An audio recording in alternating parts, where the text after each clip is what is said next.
We never asked for anything, and we never got anything. We probably won't get anything unless I decide to use excessive strength and force where we would be, frankly, unstoppable. But I won't do that. Okay? Now everyone's saying, oh, good. That's probably the biggest statement I made, because people thought I would use force. I don't have to use force. I don't want to use force. I won't use force. All the United States is asking for is a place called Greenland, where we already had it as a trustee, but respectfully returned it back to Denmark not long ago after we defeated the Germans, the Japanese, the Italians, and others in World War II. We gave it back to them. We were a powerful force then, but we are a much more powerful force now. The Arctic has erupted into the next great arena of global confrontation as Donald Trump doubles down on his audacious push to pull Greenland into the American orbit. What once seemed unthinkable is now a live geopolitical flashpoint, sending shockwaves through capitals worldwide. Trump's demands have stunned allies and rivals alike, but the scramble for Arctic dominance is nothing new. Beneath the ice and silence, a decades-long power race has been unfolding and is now bursting into the open. Throughout that time, Russia has steadily pulled ahead, cementing a commanding and dominant presence across the polar region. According to a CNN report, Russia has been expanding its military footprint in the Arctic for decades.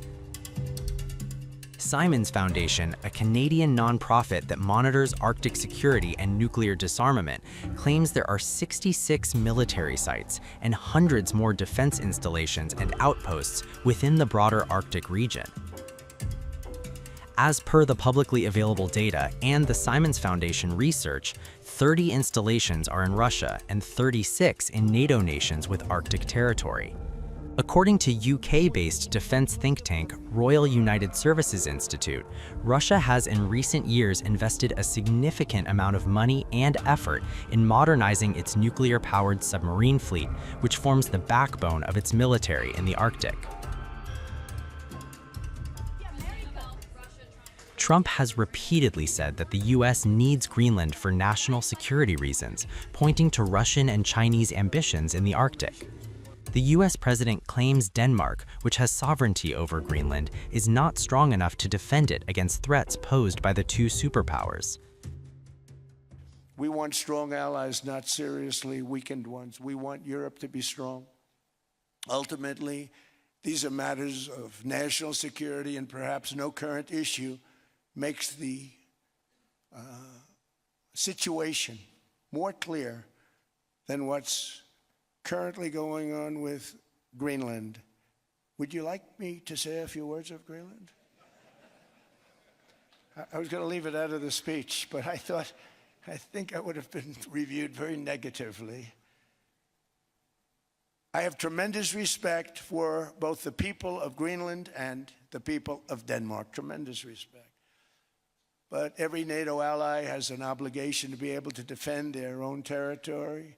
And the fact is, no nation or group of nations is in any position to be able to secure Greenland other than the United States. We're a great power, much greater than people even understand. I think they found that out 2 weeks ago in Venezuela. We saw this in World War II, when Denmark fell to Germany after just 6 hours of fighting and was totally unable to defend either itself or Greenland. So the United States was then compelled, we did it, we felt an obligation to do it, to send our own forces to hold the Greenland territory. And hold it we did, at great cost and expense. They didn't have a chance of getting on it, and they tried. Denmark knows that. We literally set up bases on Greenland for Denmark. We fought for Denmark. We weren't fighting for anyone else. We were fighting to save it for Denmark. Big, beautiful piece of ice. It's hard to call it land. It's a big piece of ice. But we saved Greenland and successfully prevented our enemies from gaining a foothold in our hemisphere. So we did it for ourselves also. And then after the war, which we won it big. Without us, right now you'd all be speaking German and a little Japanese, perhaps. After the war, we gave Greenland back to Denmark. How stupid were we to do that? But we did it. Russian President Vladimir Putin dismissed the unfolding drama around Greenland with icy indifference, declaring that the developments hold no concern for Moscow. Well, what's happening with Greenland doesn't concern us at all, but we also have experience resolving similar issues with the United States. In the 19th century, I think it was in 1867, as we know, Russia sold Alaska to the United States, and the United States bought it from us.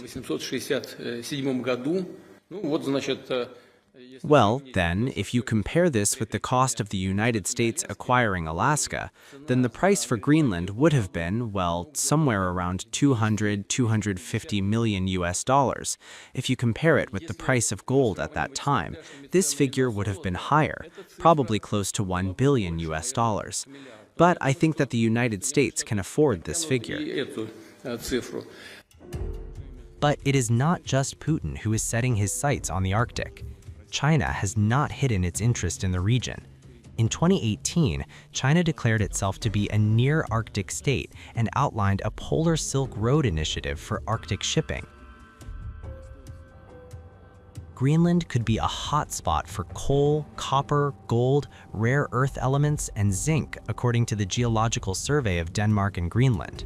But researchers say it would be extremely difficult and expensive to extract Greenland's minerals because many of the island's mineral deposits are in remote areas above the Arctic Circle, where there is a mile-thick polar ice sheet and darkness reigns much of the year.